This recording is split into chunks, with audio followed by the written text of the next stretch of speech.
Howdy, folks. Happy Friday. Thank God it's Friday, although I don't know, like every day seems to blend into the next. In Buffalo right now, it's rain, 35 degrees. Boy, does it suck. And I know, Russ, you hate Buffalo or you hate the Buffalo weather. I mean, we're getting it's 50 here, but it's kind of like dreary. So, it ain't great. Jesus Christ. I mean, it just never stops. It's like, I'd like to see that thing called the sun. The thing called the sun would be nice to see. We did see it yesterday here, so I can't. We're live, Kev, just to, so Okay. I know that you drop lots of expletives. So, but anyway, let's go to the pre-show. Go ahead, Russ. Yeah. So, yesterday was opening day, and of course, I watched multiple games. Watched part of the Yankee game. Watched the Met game. Was watching Jacob deGrom's first start for Texas. Boy, he got hammered. He did. I mean, they were pulling the ball on him, and I couldn't tell what the velocity was because I was watching on the computer, but he didn't look like he was doing anything wrong unless his velocity was down. So, he's never had a bad opening day start. Like, this is his first one. So that's the way it goes. But what I took away from opening day was there are still many challenges with the new rules and the umpires, because there was a point in the Met game where the umpire didn't have enough time to tie his shoelace and watch the time expire on the pitch clock and not call it. Like, there's just little things like that, Kev, that, it's good to speed up the game, but there is a point where you're going to burn these umpires out because they can't keep up with the pace. Yeah, I mean, I think the review of the day, though, is that it did indeed make games faster and, it had more stolen bases. That was fun. It was like 28 versus like 9, something like that. Yeah, we knew steals would be up. But I'm just saying the umpires actually doing their jobs, it has become much harder now because of these new rules. No, it is for sure. I mean, they're going to have to tie their shoes between innings, essentially. Well, the thing that got the most attention was Rafael Devers apparently not being ready in the batter's box when it was 10-9 Orioles in the Orioles Red Sox game, and the umpire called, basically called strike 3, said, okay, you're not ready, boom. And that's going to happen, and maybe that'll get these players. I mean, they've had enough time. Did have a strike called against them in the Yankee game. Now, I'll tell you an inequity, though, that happened in the Met game. So there was a throw over to first that was unsuccessful, but Pete Alonso took an extra second or two to get back on the bag, and what the umpire did was he gave a strike to Jeff McNeil. And it's like, hold on, that's not supposed to be the way this works.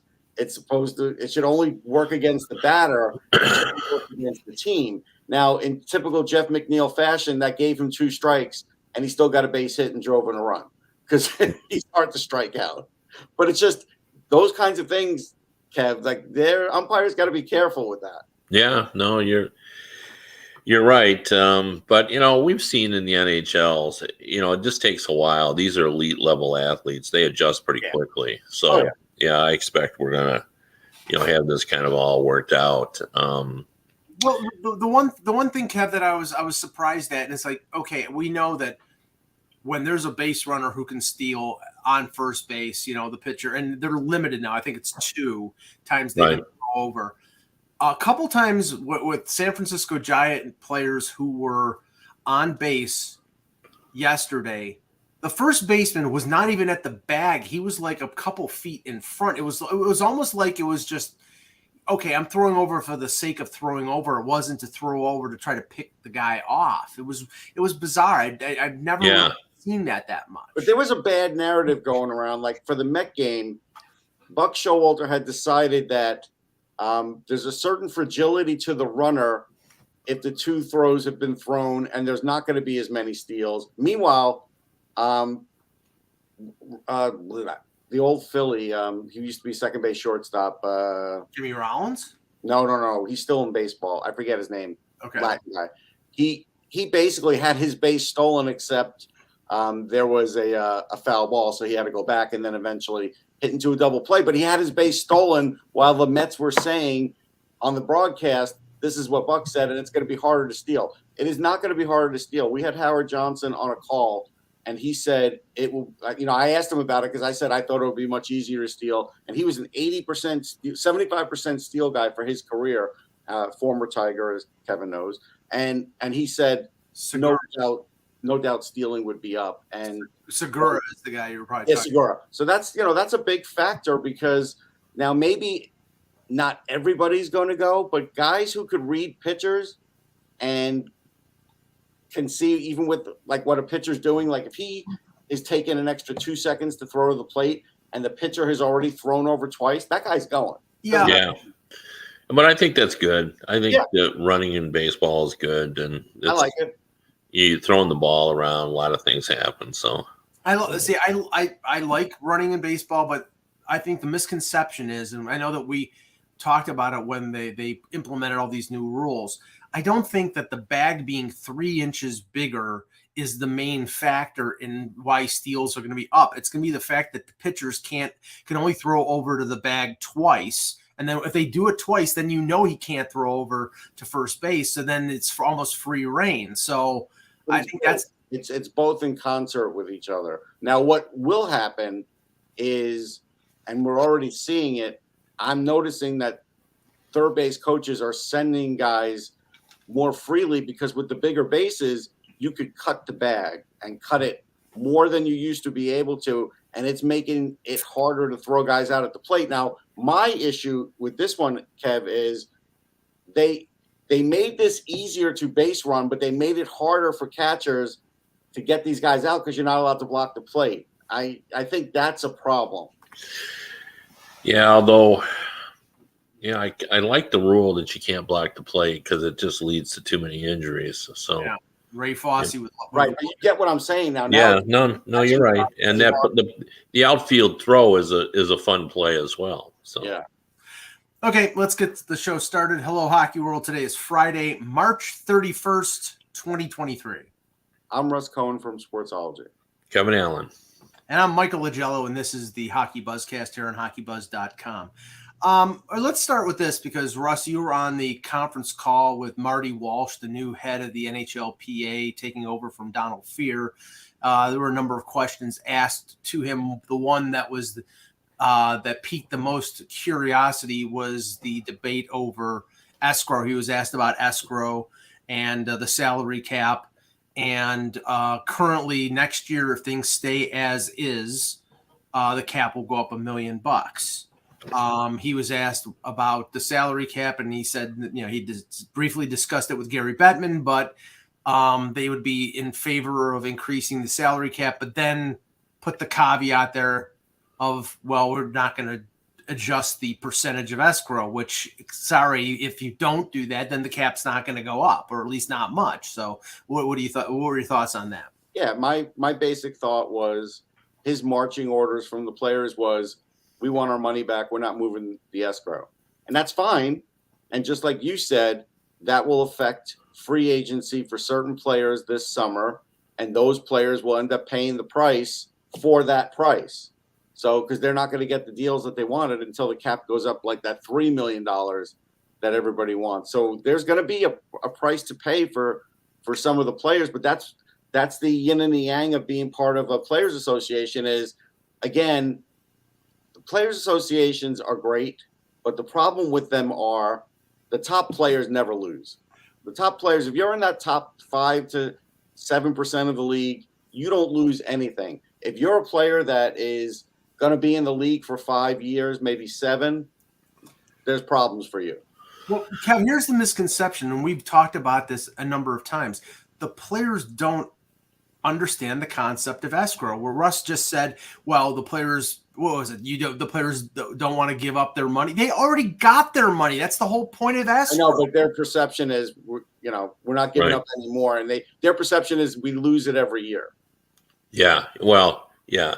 But it's just, the people who will suffer will be the people who are free agents this summer. That's, and the majority of people will not lose out. If you've already got a contract, you don't want the salary cap to go up.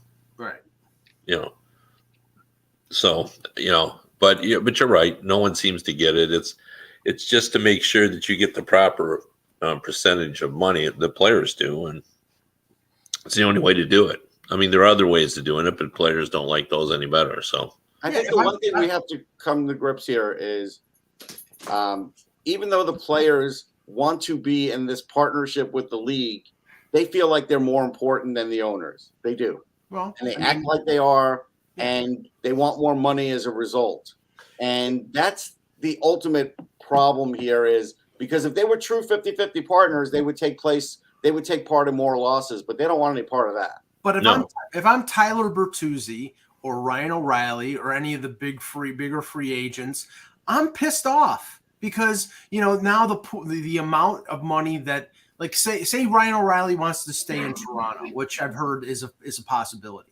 Okay, the amount that he's going to be able to get is limited because the Leafs are going to have to pay Nylander or Tavares or Matthews this summer. They want to re-sign Michael Bunting. They got other guys they want to sign.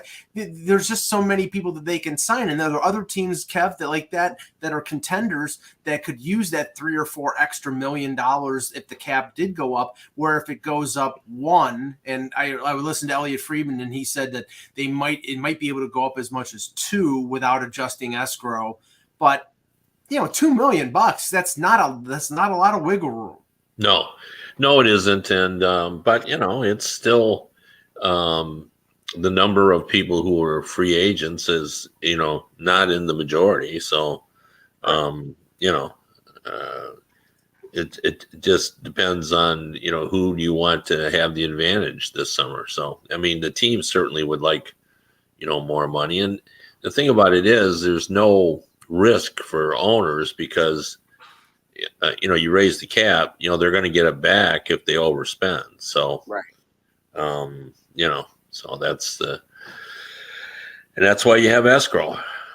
Yeah. But it is, I mean, the players are going to get their 50%. It's just a matter of, they may get 52% during the season and they have to get, 2% back or 10% back, which is more likely. So, Russ, because I just wrote a piece for Full Press on Devon Levi, who is going to make his NHL debut tonight. We'll talk about that first because that'll lead into where the Sabres are in the playoff race right now. And I don't think that they would be starting Levi had they not fallen 7 points out of the playoff race. I think it's safe to say that their chances are fairly remote. But a 21-year-old goaltender who is two-time goalie of the year in the NCAA, was the third-string goalie on the Olympic team for Team Canada, played in the World Junior. He's got a very storied career, a very, awarded career. But jumping from Northeastern to the NHL is something that, that I don't think that this is a debut, but I don't think this is like the start of his NHL career in terms of like being the starter next year. I'd be shocked if that's the case. Yeah. One more thing also about the new director. He sort of painted himself as like the everyman union guy and not as fancy as Donald Fear. I think that's an important thing because I think the players chose him because of that. That's my guess. Even though he was in Biden's cabinet, that's just my feeling. Anyhow, as far as Devon Levi, no, I don't think this will spark his NHL career, but this will get his feet wet. This will get their staff knowing where he stands compared to other NHL goalies. I just think they picked the wrong team. I mean, I had said 2 days ago, why aren't you doing this against the Flyers? Because the Flyers have trouble generating shots. And the Flyers, even though they scored 4 goals yesterday, they only had 11 shots on goal. The Rangers generate shots. And I just think that's more problematic for a young goalie and just seemed like a no-brainer to do it the other way. But, hey, at some point you got to make your debut. I think he'll be fine.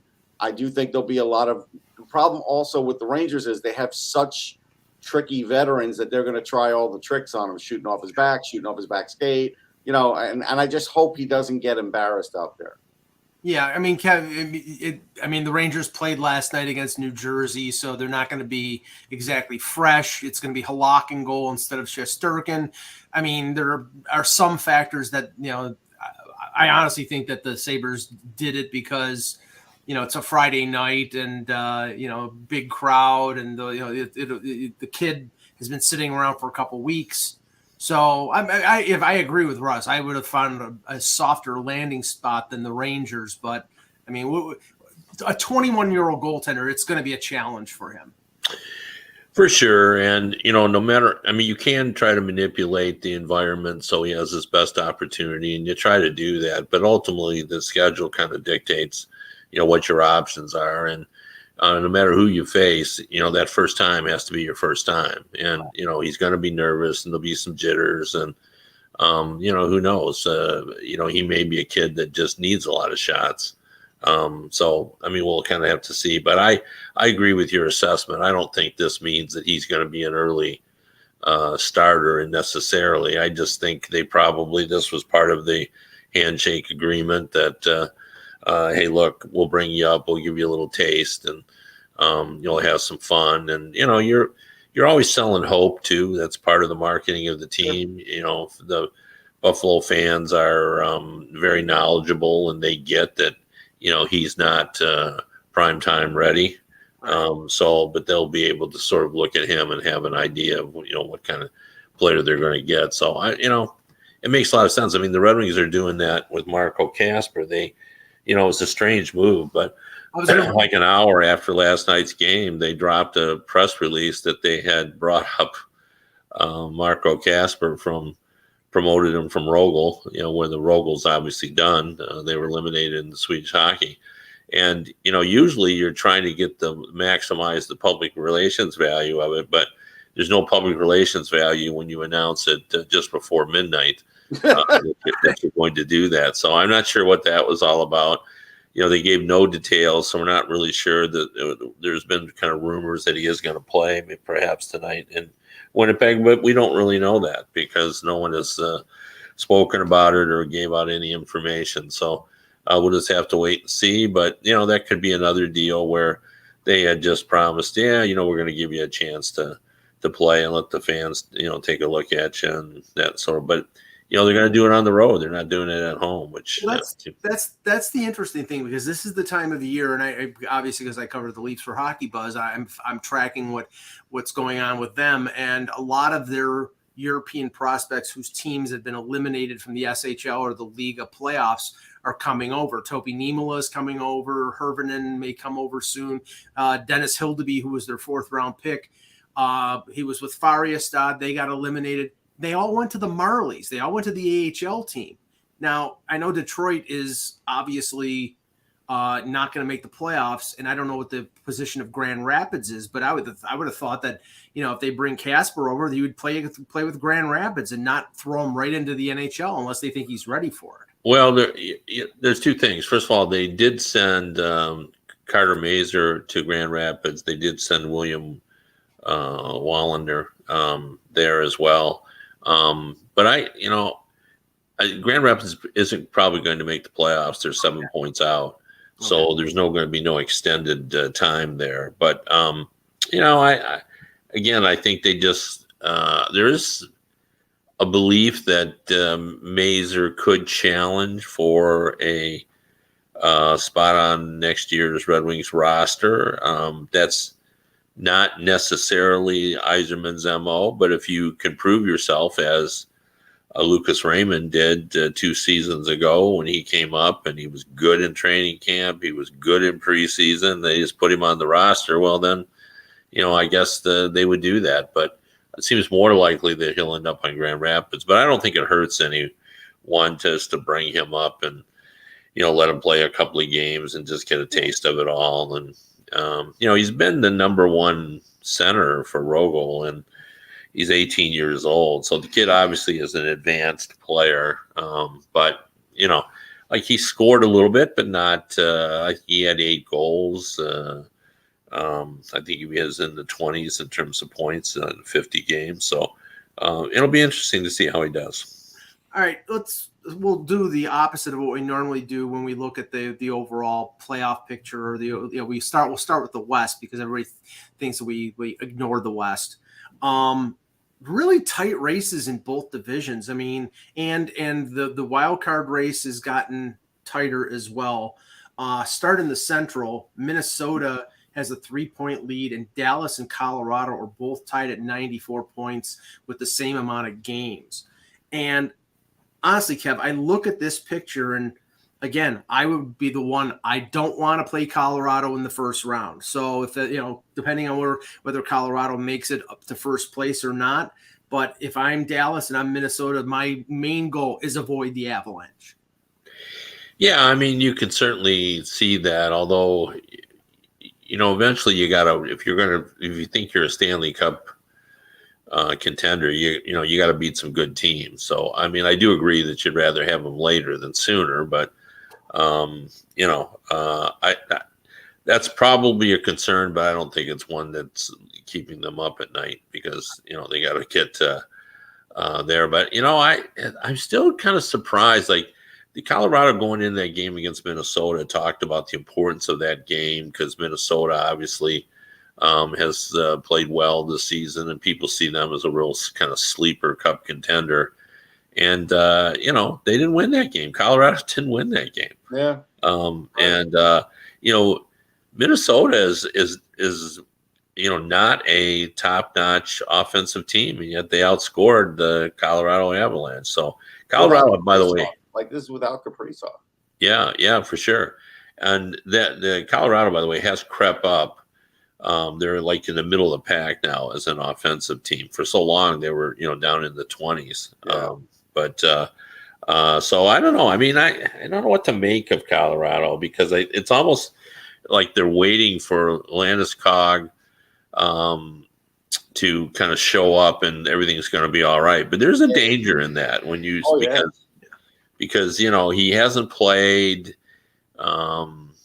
Like there seems to be some concern about his health long term. He hasn't even practiced yet. I just did a search on Twitter, and there's video of him skating before the practice, so not even practicing with the group.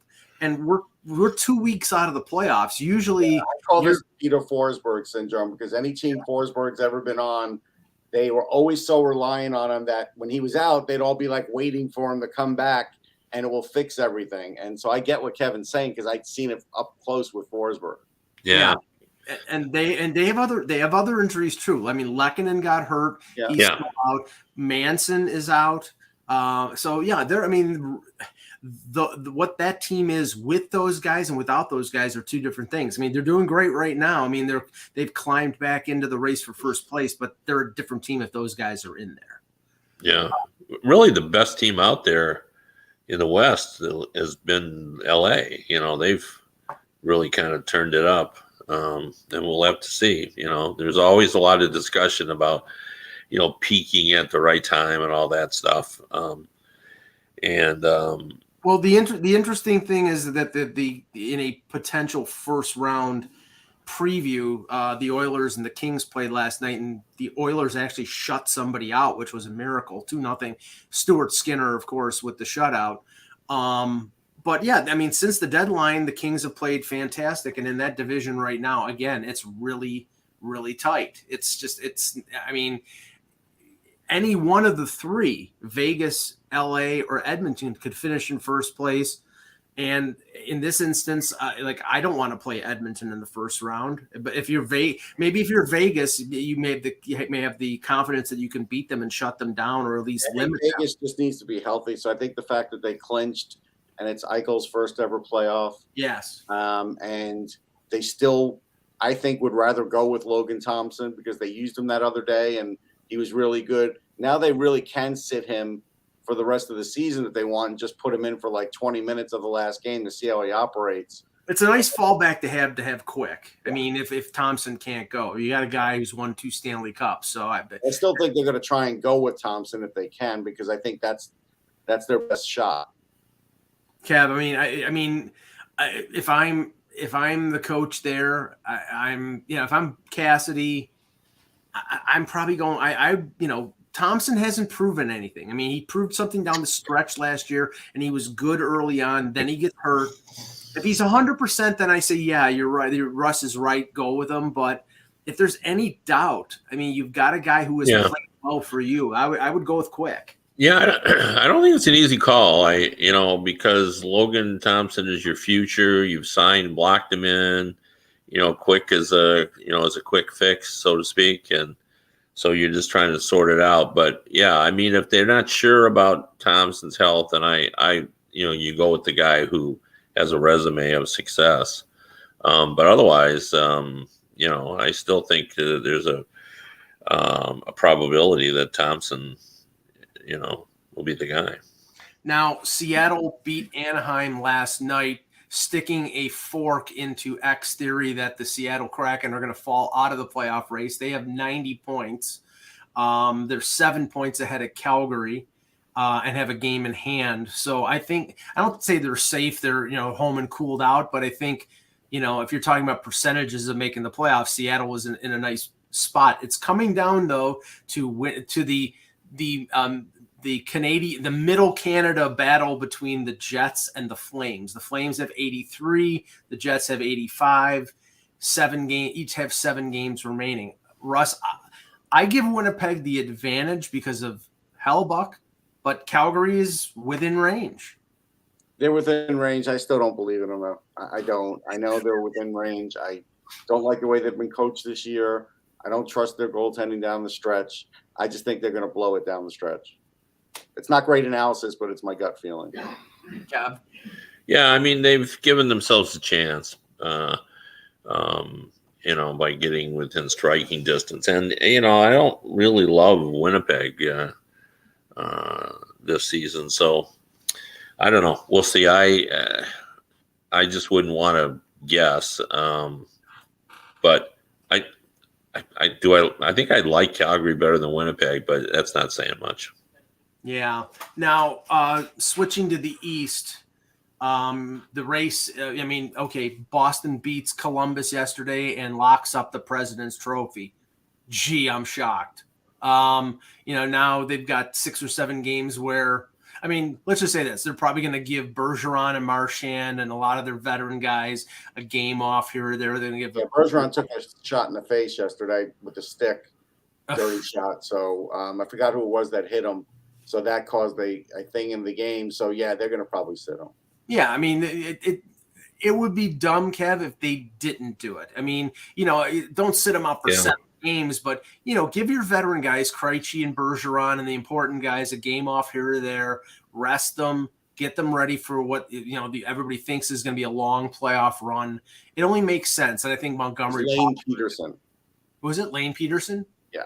Okay. Cross check to his face. Yeah. Yeah. So, I'd be shocked if they don't do that, especially with the fact that they, now they've locked up the President's Trophy. That was the only thing on their checklist that hadn't been checked off yet. Yeah. And I agree with you that the logic says that's what you do because you want guys fresh. What do you hear every time a team has a long, wait in order to start the next series as they get healthy and everybody feels better. But you also hear that because there are guys that just want to keep playing, and they just don't like taking days off. And I remember a couple of players, in fact, more than a couple, have told me through the years that if they feel like if they took, if they didn't skate for 48 hours, they fell out of shape. So there are guys that they feel like they're a finely tuned. Well, that's why coaches have these optional skates because every time they try and tell players not to show up to the rink, they still show up. They still show up, yeah. Mark Giordano, who's 39 years old, who's the oldest player on the Leafs, he skates every optional skate. Yeah. They sat him out last week. I'll bet you they had to drag him kicking and screaming from not playing in that game.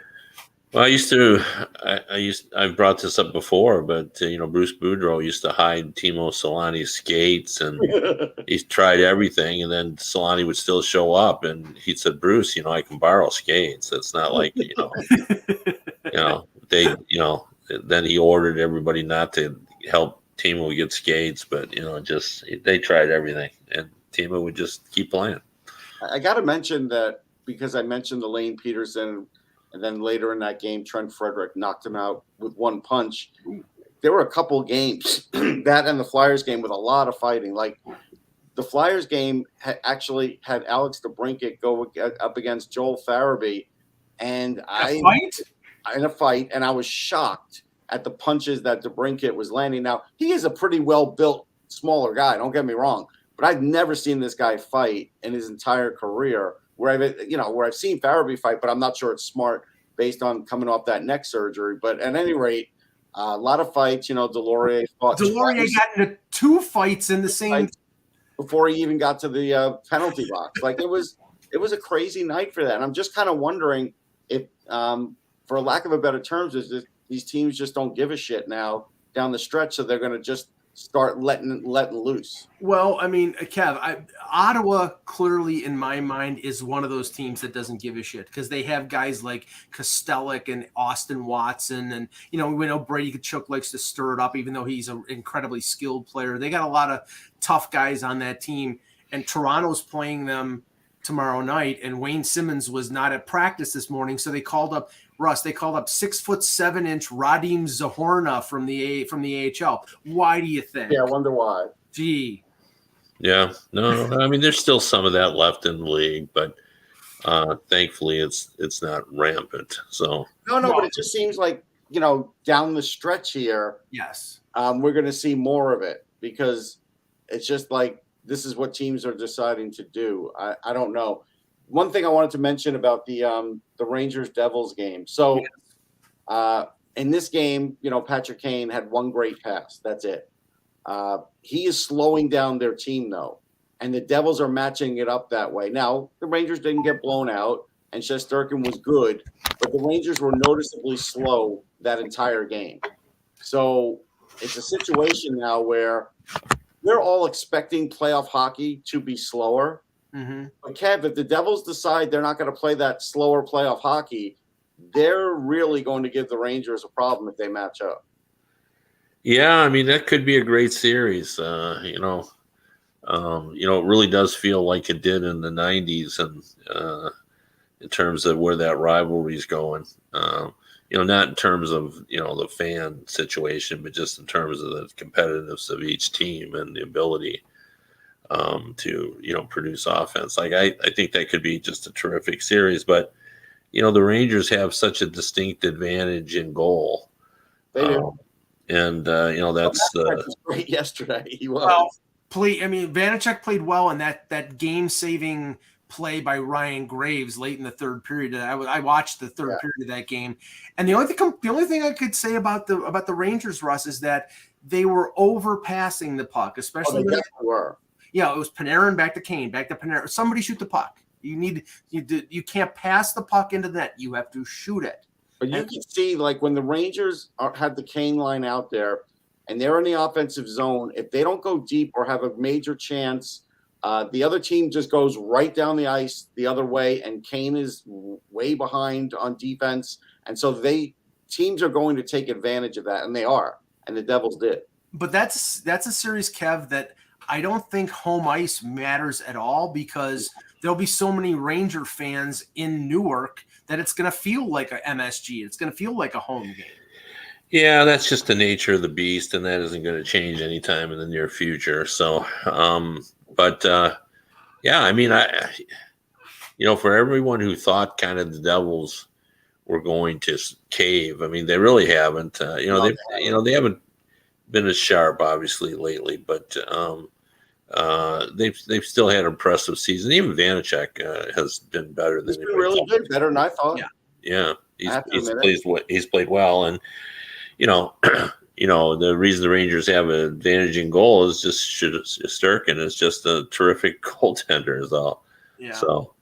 Sorokin just gives the Islanders the same sort of situation there. Like he's just so capable of,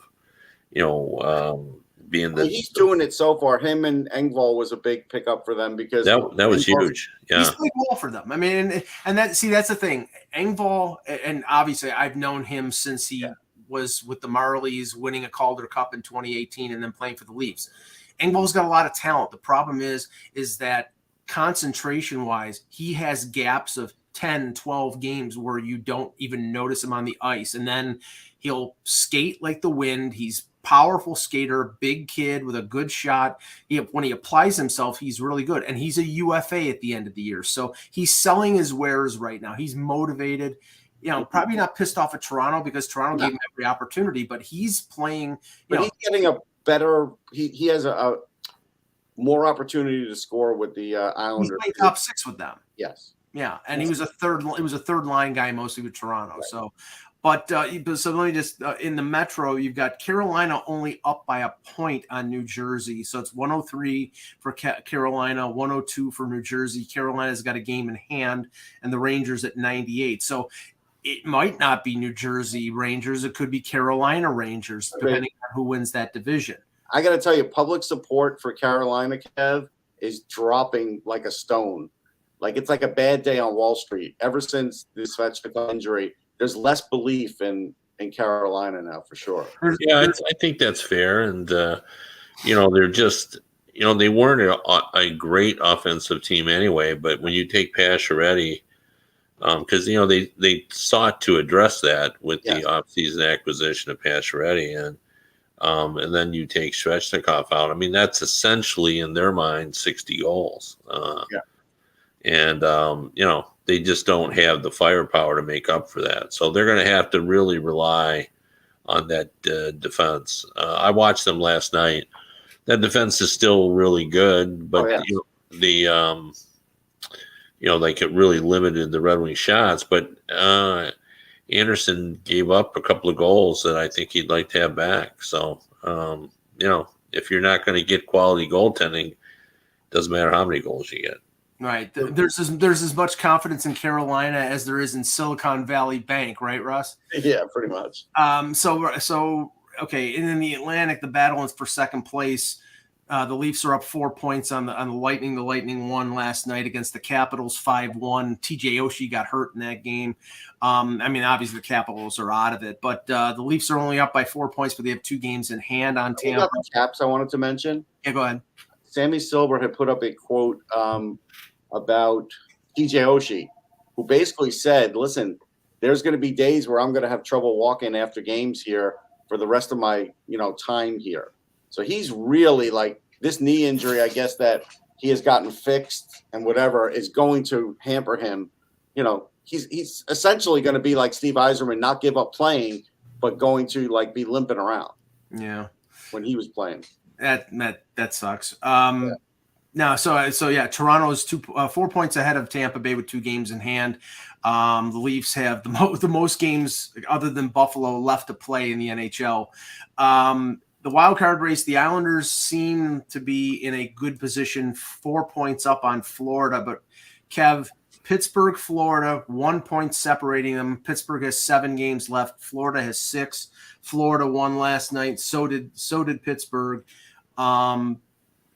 I think Florida, they're probably going to have to play Bobrovsky every game down the stretch, even though Alex Lyon got them. He's won a few here now. He's won a few that he beat Toronto, but you would think that Bobrovsky's going to have to run the table. Yeah, Bobrovsky was sick yesterday. That's why he didn't play. But I would agree with you. 2, pretty big wins for Florida. And in the back-to-back situation, Matthew Tkachuk, you can't say enough about him. Whatever's going on in Florida this season, it certainly wasn't his fault. A second consecutive 100-point season. Only the 4th American to do that. I'll be honest, I didn't see that coming from him a second time. I just didn't. Yeah, no. And, he had 4 points, last night. And I think that's his 5th career hat trick. He's just really playing at a real high level. And afterward, I was just reading the quotes, and he really didn't want to talk about the 100 points. What he wanted to talk about is, we got to win. We got to win every night. He's so much like his father, where he's the ultimate team guy, and he's a better all-around player than his father, though. Yeah, he's more skilled for sure. Can we just have this debate for a second? Because I had this debate a couple weeks ago with somebody. Which is the better Tkachuk? because honestly, I mean, okay, Matthew is fantastic, and so is Brady. I think in the end, Brady's going to be better than Matthew.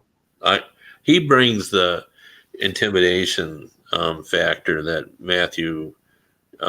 He's got enthusiasm for that project, but he's not nearly as intimidating. And Brady seems to relish it. He loves it. He was doing it again last night with the Flyers, and he's mouthy, and So I think it's Brady. He's 2 years younger. He's already getting. He's got 34 goals, 78 points. Like he does those other things. Like Kevin said, it was those other things that made me rank him second in his draft class, because he just causes so much havoc besides being super talented. Yeah. No, I like, I just like that whole family. Walt Tkachuk, well, really Keith Tkachuk, but everybody calls him Walt. He's, he set the tone for those boys. They played the way he played. Keith Tkachuk Walt. What do they actually call Walt Tkachuk? Pardon me?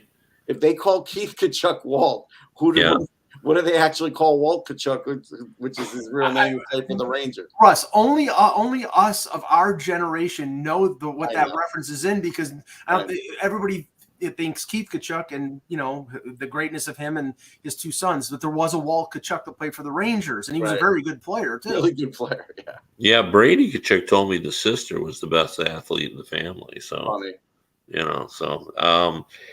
I mean the Tkachuks, that you want them on your team. It's amazing that Keith is not in the Hall of Fame with 530-some goals, and I don't understand it. I'll be honest, because he was a top U.S. player. He won with the World Cup team. He was a tremendous scorer in the league. Like, what didn't he do? Yeah, no, I know for sure. Russ, we have to bring up our favorite subject, and that's the Arizona Coyotes and the city of Tempe. Go. Yeah, it's gotten bad now. There's a lawsuit. If you remember, and Kevin may remember, I brought up the fact that besides having to vote for 3 articles in this election, that there was a trash area that, basically the site that the city was going to have to pick up as far as the cost, and you never know what it's going to be or how polluted it is until you're in it. But then I had said the other thing was, with this airport that they were planning on building, that it was going to be flying over people's houses, or in this new setup, and this is what the city of Tempe is now suing over. And so now, and apparently, the Coyotes are really mad. There's a quote that says, "We took them at their word," but the city has filed a lawsuit. I imagine that's going to affect how the voters view this, Kev. Yeah, for sure. Yeah. It doesn't, and it hasn't felt for a long time like their best option is this new arena. Like, I still think it's going to be with the Coyotes or with the Suns. So and here is a possible situation. We know that Gary Bettman always has a plan. We know that he always has a backup. It's like, Atlanta, the owners of the Thrashers threw the keys on the table and said, "We're not interested." And immediately they went to Winnipeg. Well, Ellie Freeman reported something pretty interesting in his 32 Thoughts column, talked about it on their podcast. Apparently Gary Bettman, when the NBA was having their Board of Governors meeting this earlier this week in New York, had dinner with the owner of the Utah Jazz, Ryan Smith. Now, apparently Salt Lake City is going to be in the mix for the Olympics the Winter Olympics in 2030. And if that's the case, they're going to build a new building to play hockey, and that might be a new building for the Jazz. And maybe there's a possibility that a team could be moved, or an expansion franchise in Salt Lake City.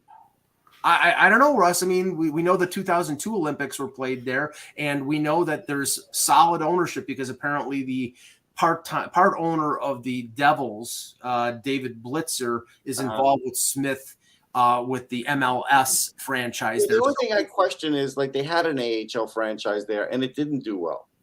Yeah, it was the Blues AHL. It was the Blues team, and then they had an IHL franchise there too. Yeah, as I recall, the IHL franchise did pretty well. Yeah. I mean, I mean, Russ, I don't think it's okay. But it's still 2 years out, so that means they still would have to continue their deal on the college campus. Right, which is What they really want to do. The league doesn't really want to do that. Well, there is an arena in Salt Lake. Yeah, there's an arena for the Jazz. I just don't know if it's NHL capable. Right, I don't know if it's I haven't heard that it is. Well, they played some hockey there. They could get away. They could get away with that, and if they get the bid for the Olympics, then they're building a new building. It's got to be bigger than the Arizona State College. So. My backyard is bigger than the Arizona State. Yeah. So I mean, I let's just say this. The signs are there with when it comes to the Coyotes. I mean, I've been advocating this for years. They just don't, the area, if you give them a good building and a good team and build the building in the right place, at a certain point, all this stuff, it's like, okay, it's just not working. I know they want to keep them there because it's a top 10 television market, and it's got a ridiculous amount of people there. But at a certain point, Kev, you got to say, this isn't working. Yeah. Well, I mean, you got to look at the options too, though. I mean, sure. I don't think they really like any of their options for moving that team. So, Kings played a preseason game. I think the Salt Lake thing makes some sense because then you still have that kind of corridor of Western teams. It looks like Maverick Center, where the Grizzlies play in the ECHL, can seat 12,000.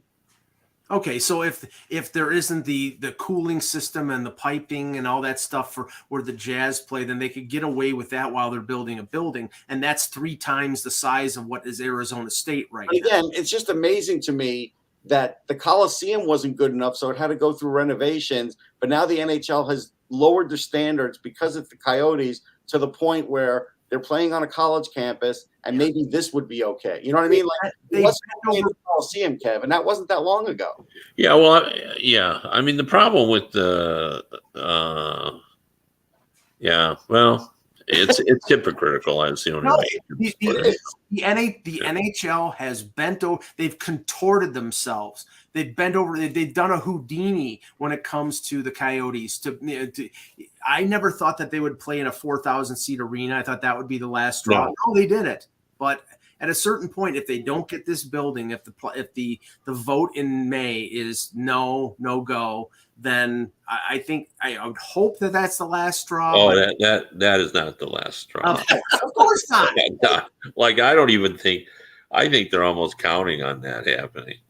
Like, I think the last straw would be if they can't work out something with the Sun. So, can we come up with a more beleaguered franchise ever in any other sport that hung around this long? The Tampa Bay Rays. Yeah. The Montreal Expos when they were playing in Puerto Rico. Yeah. I guess the Expos were a good example of it for a while, but man, we haven't seen anything to the lengths of this though. But the Tampa Bay Rays are right now, how about the Oakland A's? I mean, they've completely gutted that franchise of any good player. Yeah. They're basically playing a AAA team, waiting for the ability to move to Las Vegas because that's apparently where they're going to move. I mean, that's right. They don't even have a stadium waiting for them. No, I know that unless they're going to play where the 51s play, which I don't know if it's major league quality. I don't know. Well, they could fit the 6,000 people that go to the Oakland A's games right now. Anything more than that, they could get away. And Russ, they played in Buffalo. They played in a 20,000 seat AAA stadium because of COVID. So anything goes when it comes to the A's or the Tampa Bay Rays or the Coyotes. The Rays, there's something happening with the Rays now. Like, they're either going to get a new lease or they are going to finally get a new place. I was reading something the other day. Don't you remember lease, though? Before the pandemic, they were talking about splitting games with Montreal. I know. But I guess maybe, the city got worried. So maybe they're going to try and keep him there. Yeah. All right. That's enough for today. We'll be back on Monday with another edition of the Hockey Buzzcast. For Kevin Allen, for Russ Cohen, I'm Michael Agello. Thank you for watching. And remember, without the buzz, it's just hockey.